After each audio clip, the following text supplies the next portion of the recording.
Спри всичко, което правиш в момента. Седни, поеми дълбоко въздух, защото посланието, което ще стигне до теб в следващите минути, не дойде случайно. Бог казва в тази съща секунда: моят гняв идва. И ако нещо в гърдите ти потрепери, когато прочете тези думи, това е, защото духът ти току-що разпозна една истина, която умът ти се опитваше да отрече от месеци. Ти го усещаш. Зная, че е така. Онази странна тревога, която притиска гърдите без видима причина. Нощите, в които се събуждаш в 3 часа сутринта с разтоптяно сърце и не можеш да заспиш повече. Хората, които се отдалечават от живота ти без кавга, без обяснение, без сбогуване. Парите, които влизат в сметката и изчезват, без да разбереш къде са отишли. Молитвата, която сякаш се удря в уловен таван. Тежките сънища. Желанието да плачеш без причина посред бял ден. Ясното усещане, че нещо не е наред, но никой около теб не успява да го види правилно. Нищо от това не е съвпадение. Всичко това са знаци. И в следващите минути ще ти разкрия точно 7-те знака, чрез които Божият гняв се проявява сега в България, особено в живота на тези, които вече са прехвърлили 35 години и пътя, който Отец отвори за теб, не само за да бъдеш пощаден, но и за да се изправиш по-силен от всякога насред това, което предстои. И внимавай много, защото 5-тият знак е най-опасният от всички и почти никой не забелязва, че той вече е влязъл в дома му. Преди да ти покажа първия знак, абонирай се за канала и активирай камбанката. Това не е услуга за мен. Това е защита за теб. Защото тези, които получават тези съобщения първи, получават и необходимото време да се подготвят. А времето, братко, сестро, се съкращава. И сега първата истина, която ще промени всичко. Всичко, което си преживял, всички болки, всички падения, всички затворени врати, не са изолирани проблеми. Те са духовната шахматна дъска, на която си бил поставен, без да знаеш. Ти си бил белязан още преди да се родиш. И това, което врагът се опитва да направи от години, е да те повали, преди да заемеш позицията, която Отец е запазил за теб. Точно за това Отец подготви свещената книга за теб. 21 дни на благоденствие и съгласуване с Бога. Тази свещена книга не е просто четиво. Тя е наръчникът, който учи ден по ден как да избягаш от идващия гняв и да влезеш в защитата, запазена за избраните. Линкът е в първия коментар на канала. Опитаха се да заглушат този материал повече от веднъж, но Бог не позволи. Изтегли го сега, още днес и коментирай по-долу. Аз съм избран и ще изтегля дигиталната книга. Това е първият ти акт на вяра. Сега, след като реши да действаш, следващата истина, която ще ти кажа, ще бъде окончателният удар срещу най-голямата лъжа, която ти пробутваха през последните години. Лъжата, че всичко, което преживяваш, е лош период, труден цикъл, тежка енергия или време на изпитание. Не е, братко, не е. Това, което преживяваш, е съд, а съдът в Библията винаги идва преди славата на праведните. Първият знак за идващия гняв е разпадането на близките взаимоотношения.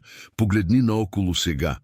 Колко хора, които бяха до теб преди 5 години, изчезнаха от живота ти без ясна причина. Колко приятели станаха непознати. Колко роднини спряха да те търсят изведнъж. Колко дългогодишни бракове се разпадат в твоето семейство точно през тази година. Това не е съвпадение. Бог отделя, братко. Той маха от живота ти всичко онова, което не може да влезе с теб в следващото ниво. И боли. Зная, че боли. Но това е милост. Защото да вземеш грешните хора на следващото ниво е най-болезненият начин да загубиш това ниво, още преди да си стигнал до него. Втория знак е умората без причина. Спиш 8 часа и се събуждаш по-уморен, отколкото когато си легнал. Почиваш целия уикенд и в понеделник сутринта вече си изтощен. Правиш изследвания, лекарят казва, че всичко е наред и въпреки това усещаш, че върху гърба ти има тежест от цимент, която не си отива. Тази умора не е физическа, тя е духовна. Това е невидимата битка, която се води в дома ти, в работата ти, в тялото ти и Отец те предупреждава, трябва да се покриеш сега, преди тази умора да се превърне в диагностицирана болест. Третият знак са парите, които се изпаряват. Печелиш, плащаш сметки и 3 дни по-късно не остава нищо. Работиш извънредно, хващаш допълнителна работа, прекарваш нощи в труд и въпреки това парите идват скъсани. Появява се спукана гума, спешен преглед за детето, лекарство извън списъка, абсурдна глоба, ремонт, който никой не е очаквал. Питаш се как е възможно да работиш толкова много и винаги да си на ръба. Казвам ти, защото има духовен дренаж в живота ти. Има отворена врата, която не знаеш, че си отворил. И докато тази врата не се затвори, парите ще продължават да влизат през едната ръка и да излизат през 7. И ето частта, която ще те притесни, но не мога да ти я спестя. Всичко това е предупреждението. Предупреждението винаги идва преди гнева. Когато Бог иска да спаси някого, Той го предупреждава. Когато Бог иска да пощади цяло семейство, Той изпраща призива към един единствен Негов член. И днес, братко, сестро, този някой си ти. Помисли за това. Ако не беше така, това видео нямаше да стигне до твоя екран. Но има нещо, което трябва да ти кажа, преди да продължа. Тези първи 3 знака са само обвивката. Те са това, което се вижда отвън. Под тях съществува игра на много по-дълбоки слоеве.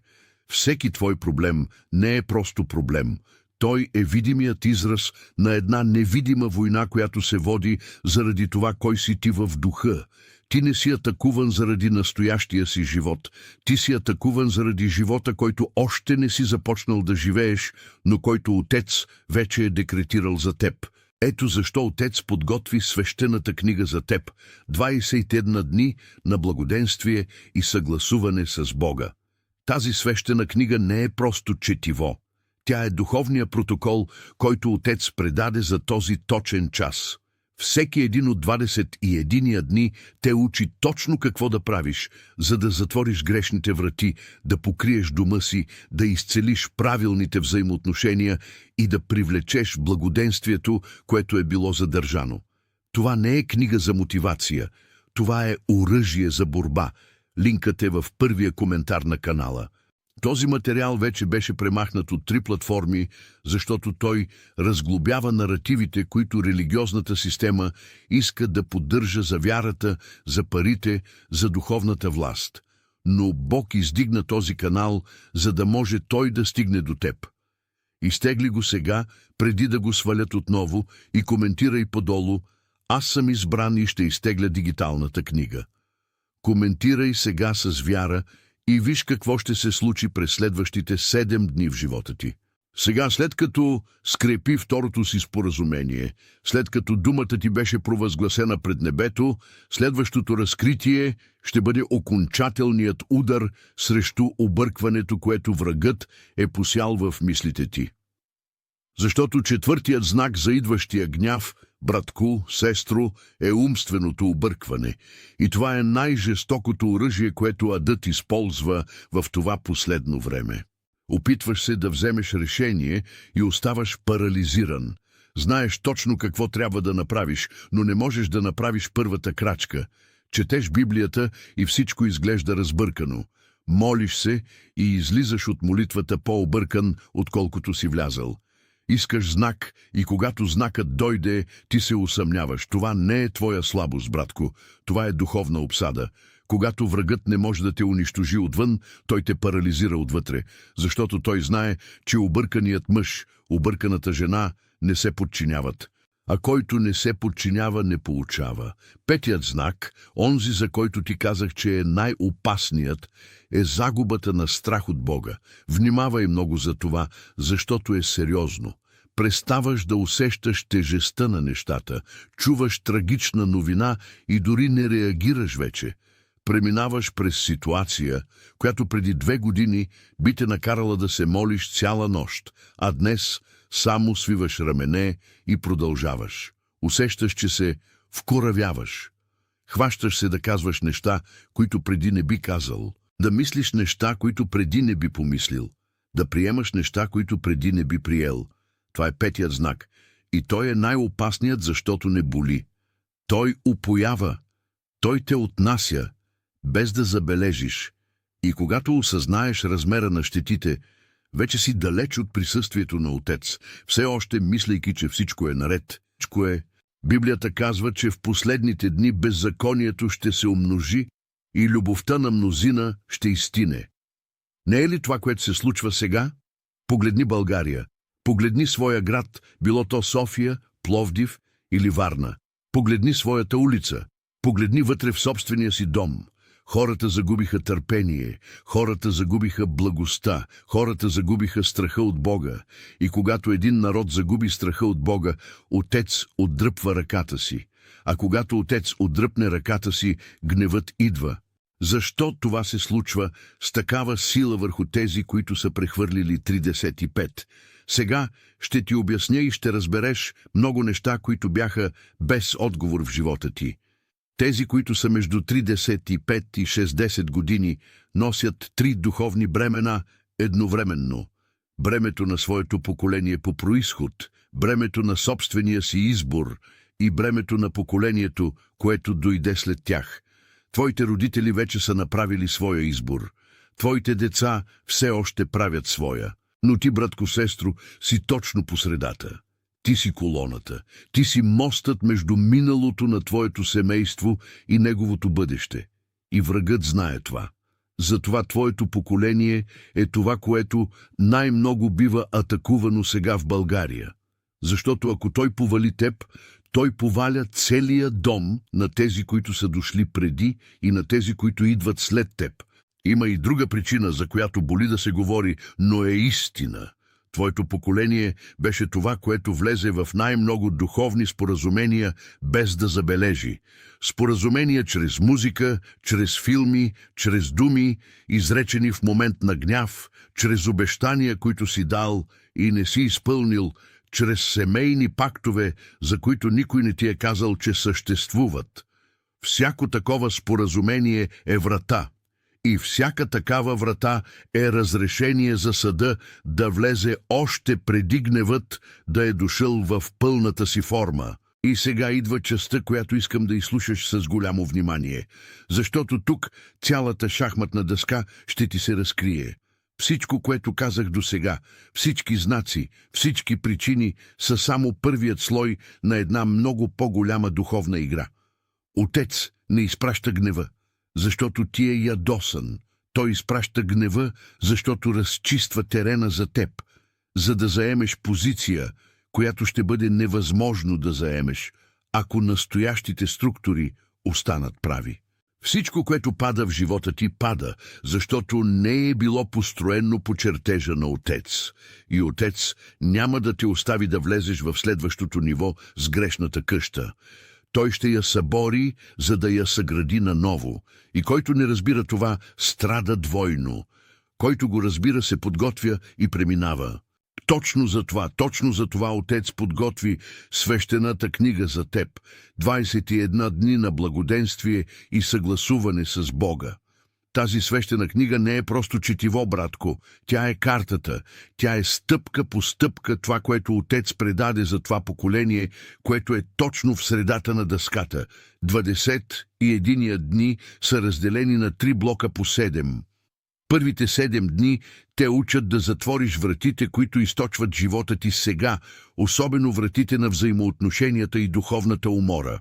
Средните 7 дни те учат да разчупиш споразуменията, които семейството ти е сключило още преди да се родиш. Онези пактове, които източват парите ти и мира ти. И последните 7 дни те съгласуват с позицията, която Отец вече е декретирал за теб, учейки те как да чувстваш, как да говориш, как да решаваш и как да действаш в рамките на тази нова власт. Това е протокол, братко, не е книга за пасивно четене. Четеш, правиш и животът ти се променя. Линкът е в първия коментар на канала. Този материал вече беше докладван в социалните мрежи, защото разглобява духовните наративи, които системата продава, за да те държи точно там, където си. Но Бог издигна този канал, за да може истината да стигне до избраните, преди гневът да стигне до неподготвените. Изтегли го сега, днес, без да оставяш за утре, и коментирай тук отдолу с вяра: аз съм избран и ще изтегля дигиталната книга. Коментирай сега и скрепи споразумението си с Отец пред свидетели, каквито сме всички ние, които сме тука с теб в този момент. Сега, след като скрепи третото споразумение, след като думата ти беше потвърдена 3 пъти пред небето, следващата истина ще бъде окончателният удар срещу всичко, което те държеше в плен, защото 6-тия знак за идващия гняв е падането на маските. И това падане вече започна в твоето семейство, в твоята работа, в твоята църква и най-вече вътре в самия теб. Виждал си странни неща, нали? Хора, за които се кълнеше, че са по един начин, се разкриват по друг. Лидери, падащи по унизителен начин, дългогодишни бракове, излагащи на показ стари тайни, деца, разказващи истини, пазени десетилетия наред. Ти самият, виждайки се в огледалото и едва разпознавайки човека, който гледа отсреща. Това не е упадък на обществото, братко. Това е откровение от Отец. Отец маха всяко було в това време. Всичко, което е било построено върху лъжа, ще падне. Всичко, което е било поддържано в преструвка, ще излезе наяве. И който не е стъпил здраво на скалата, ще бъде отнесен от прилива на истината. И тук трябва да спра и да те попитам нещо очи в очи, дух в дух. Колко маски все още носиш? Колко използваш пред майка си? Колко използваш пред съпруга си, пред съпругата си? Колко използваш пред колегите си в работата? Колко използваш пред приятелите в църквата? И колко, братко, колко използваш пред себе си, когато се погледнеш в огледалото сутрин, преди да започнеш деня? Отец призовава всички тях да паднат. Не защото иска да те унижи, а защото той не може да се грижи за онзи, когото не вижда. И докато си покрит с маски, небето няма как да докосне точно там, където е необходимо. 7-ият знак, и това е този, който напълно запечатва предупреждението, е ускоряването на времето. Усещаш го, нали? Годината започна вчера, а вече сме почти в края й. Децата, които бяха малки, станаха тийнейджери за една нощ. Новините се трупат с скорост, при която дори няма време да се обработи една, преди да дойде следващата. Планираш нещо за следващия месец и изглежда, че следващият месец е утре. Това не е твое внушение. Библията казва, че в последните дни дните ще бъдат съкратени заради избраните. Защото ако дните не бяха съкратени, дори силните не биха устояли. Времето се сгъва, братко, сестро. И който не се научи да живее с духовна спешност в този час, ще стигне до целта с празни ръце. Сега вече познаваш пълните 7 знака, вече разбираш причините. Но аз не дойдох тук само за да те плаша. Дойдох тук, за да ти предам пътя. И пътят започва от най-важната истина от всички. Божият гняв не е срещу теб. Той е срещу всичко онова, което ти пречи да бъдеш онзи, за когото Отец каза, че си. Той е огънят, който изгаря плевелите, за да освободи житото. Той е вятърът, който събаря слабата къща, за да построи силната. И ако разбереш това наистина, дълбоко в гърдите си, ще спреш да се страхуваш и ще започнеш да се подготвяш. Сега ще те науча на 5 духовни практики, които Отец ми заръча да донеса за този точен момент. 5 неща, които трябва да започнеш да правиш още днес, още преди слънцето да залезе. Запомни ги добре, или ако можеш, спри на пауза и ги запиши на хартия, защото тези 5 практики са щитът, който ще те покрие, докато гневът минава покрай дома ти. Първата практика е тишината на първите часове.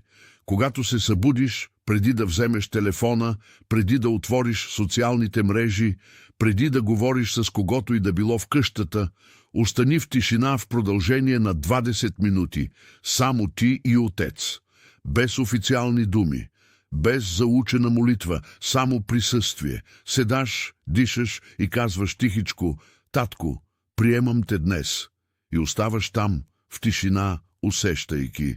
Не можеш да си представиш какво правят тези 20 минути с твоята духовна власт през останалата част от деня. Който започва деня с Отец, преминава през деня с Отец. Който започва деня с известия, преминава през деня с объркване. Втората практика е пресичането на празната дума.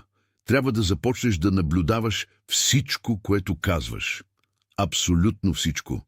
Защото думата, която излиза от устата ти, не пада на земята. Тя отива, тя изпълнява. Казваш: „Не издържам повече“, и небето го регистрира. Казваш: „Животът ми никога няма да се подобри“, и записът е направен. Казваш: „Това семейство е прокълнато“, и думата започва да работи срещу теб. През останалата част от този ден и през следващите 21 дни те моля за едно нещо. Говори само това, което искаш да видиш да се случва. Казвай: „Аз съм благословен“. Казвай: „Домът ми е покрит“. Казвай: „Децата ми са пазени“. Казвай: „Парите ми се умножават“. Говори като някой, който постановява, а не като някой, който се оплаква. Отец ти е дал устата, за да създаваш, а не за да рушиш. Третата практика е постът на очите. На това никой не те е учил и може би е най-мощната от всички. За 90 минути от деня си, в който и да е удобен час, стой далеч от екрани. Без мобилен телефон, без телевизор, без компютър, без нищо. Очите ти са прозорците на душата ти и в това време на гняв количеството неща, които влизат през очите ти, е това, което най-много те отслабва, без да забележиш. Гледаш 20 минути лоши новини и оставаш тревожен целия ден, без да свържеш едното с другото. Скролваш фийда за половин час преди лягане и се събуждаш с кошмар, без да разбираш защо. Очите се хранят, братко. Те се хранят с дух. Прави пост от 90 минути на ден. Ако не можеш 90, направи 60. Ако не можеш 60, направи 30. Но го направи. Ще почувстваш как небето се отваря отново над живота ти за по-малко от седмица. Четвъртата практика е десетъкът на времето. И сега не говоря за пари, говоря за време. Имаш 24 часа в денонощието, нали? Отдели 2 часа и 40 минути за Отец. 10%. Не е нужно всичко да бъде в молитва на колене. Може да е слушане на хваление, докато работиш. Може да е четене на Библията в автобуса на път за работа. Може да е слушане на някого в тишина.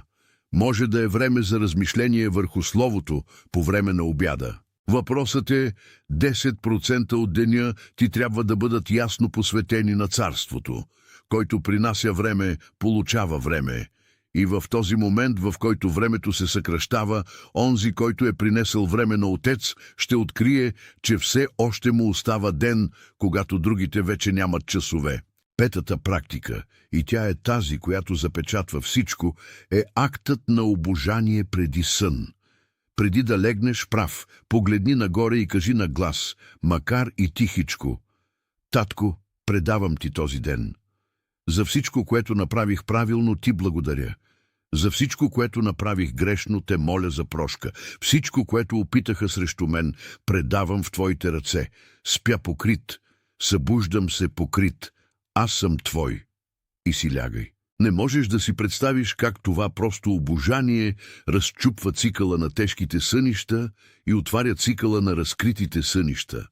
Много неща, които Отец иска да ти каже, Той ти казва през нощта.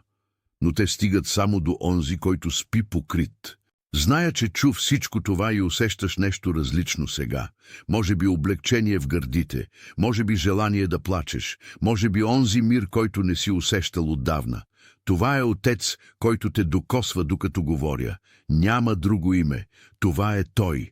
И Той ти казва сега, съвсем близо до духовното ти ухо: „Сине, дъще, всичко ще бъде наред. Ще излезеш от това. Но трябва да свършиш своята част.“ И твоята част, братко, сестро, е точно пред очите ти. Ето защо Отец подготви свещената книга за теб. 21 дни на благоденствие и съгласуване с Бога. Повтарям го, защото небето го повтаря на тези, които обича. Тази свещена книга не е просто четиво. Тя е пактът.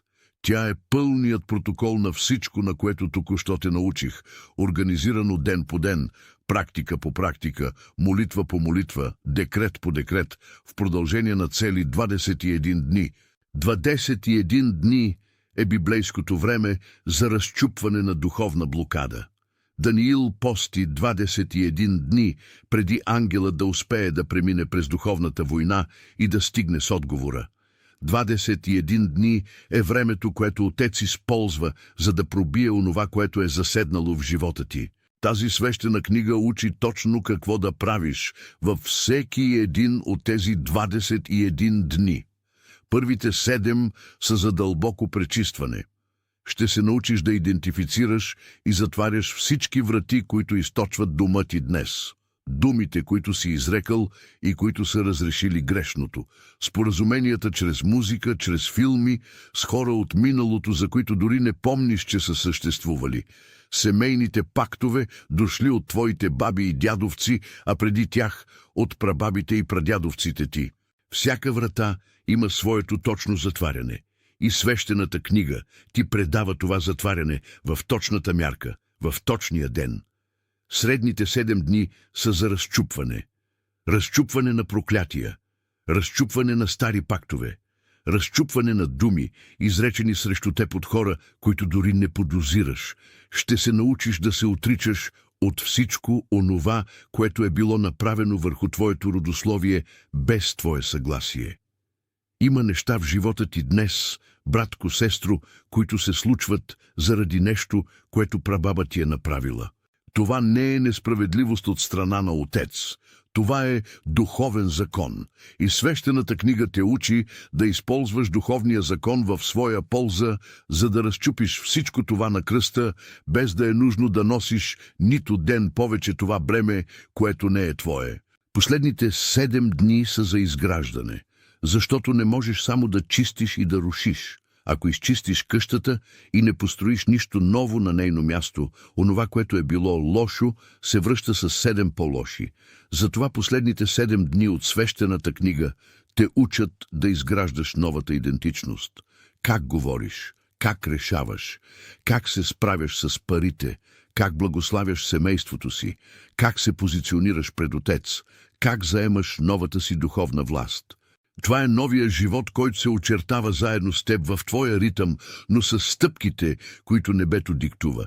И най-важното, братко, тази свещена книга беше написана с помазание за този точен момент. Не е обща книга, не е книга за всяко време. Тя беше предадена за този точен час, в който живеем в България. За това поколение на тези, които са над 35. За тази духовна колона, която носи горната къща и долната къща на гърба си. За това тя бива атакувана. За това вече се опитаха да я свалят 3 пъти. За това вече направиха неоснователни доклади в мрежите, за да заглушат това слово. Но словото на Отец не може да бъде заглушено. И ето го тук, пред теб, сега, безплатно, очаквайки да кажеш «да». Линкът е в първия коментар на канала. Не е на друго място. Не иска карта, не иска сложна регистрация. Иска само едно нещо – твоето решение. Изтегли го сега. Не утре, не по-късно. Сега. Защото утре системата може да го свали отново и когато бъде свален отново, може да отнеме време да се върне. Който е от избраните, грабва първия шанс, който се появи. Който стои на оградата, губи онова, което му се е полагало по божествено право. И след като го изтеглиш, искам да дойдеш тук отдолу в коментарите и да коментираш с вяра, с твоята дума, утвърждаваща споразумението на небето «Аз съм избран и ще изтегля дигиталната книга». Това е твоят акт на вяра. Това е твоето публично «да». Това е декретът, който запечатва влизането ти в следващите 21 дни на Отец. Коментирай сега, дори преди да продължиш видеото. И за всеки, който коментира с вяра, аз ще се моля име по име, заедно с моя екип, искайки специфично покритие на твоя дом. над твоето семейство, над твоето здраве, над твоята работа, над твоите пари, над твоите деца, над твоя брак. Сега, след като реши да действаш, сега, след като името ти е записано в списъка на тези, които казаха «да», следващата истина, която ще ти предам, е окончателният удар срещу най-голямата стратегия, която врагът използва срещу твоето поколение в този същ момент. Трябва да чуеш това, което идва сега, с голямо внимание. Съществува специфична стратегия, която врагът използва срещу тези, които имат над 35 в България сега. Ще ти я разкрия и искам да слушаш много внимателно, защото след като я разбереш, той губи силата да я прилага върху теб отново. Стратегията се нарича свещено забавяне. Това е когато врагът не може да премахне благословията от пътя ти, затова той отнема времето ти. Той забавя. Той кара вратата да се отвори, но едва след като ти вече си се отказал. Той кара отговора да дойде, но едва след като ти вече си се оженил за грешния човек. Той кара парите да дойдат, но едва след като дългът вече те е съкрушил. Разпознаваш ли този модел в живота си? Колко пъти си виждал правилното нещо да се появява твърде късно? Колко пъти си виждал влака да минава точно пред теб, но ти току-що си пристигнал на гарата 1 минута по-късно? Това не е лош късмет, това е стратегия. И свещената книга, която Отец предаде за този момент, учи в 13-тия и 14-тия ден конкретно как да преобърнеш свещеното забавяне, как да те постави обратно в Божието време и да те извади от времето на врага. Защото докато си в грешното време, дори правилната благословия ще дойде грешно при теб. И виж колко сериозно нещо е това. Гневът, който идва, ще ускори всичко. Нещата ще се случват по-бързо, отколкото си подготвен да отговориш. Който не е в Божието време, ще бъде хванат неподготвен. Ще види как възможността преминава и няма да има сили да тича след нея. Ще види предупреждението и няма да има време да го осмисли. Затова е тази спешност. Затова Отец ми заръча да ти кажа това днес, не утре, днес. Така че те питам, очи в очи, дух в дух, ще излезеш ли от това видео по същия начин, по който влезе? Или ще излезеш покрит, съгласуван, подготвен и готов да преминеш през това, което идва? Ако отговорът ти е вторият, направи следното сега, заедно с мен. Спри. Поеми дълбоко въздух, постави ръка на гърдите си върху сърцето и повтори след мен на глас, където и да се намираш: Татко, чувам те, приемам те. Затварям днес всяка врата, която отворих, без да знам. Разчупвам днес всяко споразумение, което направих, без да разбирам. Отричам се от всяка дума, която изрекоха върху мен без мое съгласие. Поставям се под Твоето покритие сега, в този същ момент. Аз съм Твой. Моят дом е Твой. Моето семейство е Твое. И декретирам Твоят гняв да подмине моя дом, както подмина белязаните домове в Египет. В името на Исус, амин. Ако си направил тази молитва с мен, коментирай думата «Амин» тук отдолу сега. И веднага след това отиди на първия коментар на канала, изтегли свещената книга «21 дни на благоденствие и съгласуване с Бога» и започни още днес своя първи ден. Не оставяй и за утре. Утре е името, което врагът дава на никога. Избраният действа днес. Избраният решава сега. И ако си тук в точната минута, в която се намираш, това е, защото Отец вече те е отделил за този час, още преди да се родиш. Харесай това видео, сподели го с онзи човек от семейството ти, за когото знаеш, че има нужда да чуе това. Абонирай се за канала, ако още не си се абонирал, и се върни тук след 21 дни, за да коментираш какво се е случило в живота ти. Обещавам, че ще го прочита.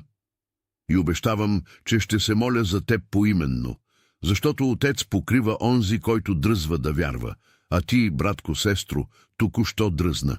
Нека Господ те благослови и те пази. Нека Той направи лицето си да просияе над теб и да има милост. Нека Той издигне лицето си над теб и ти даде мир. В името на Исус, сторено е.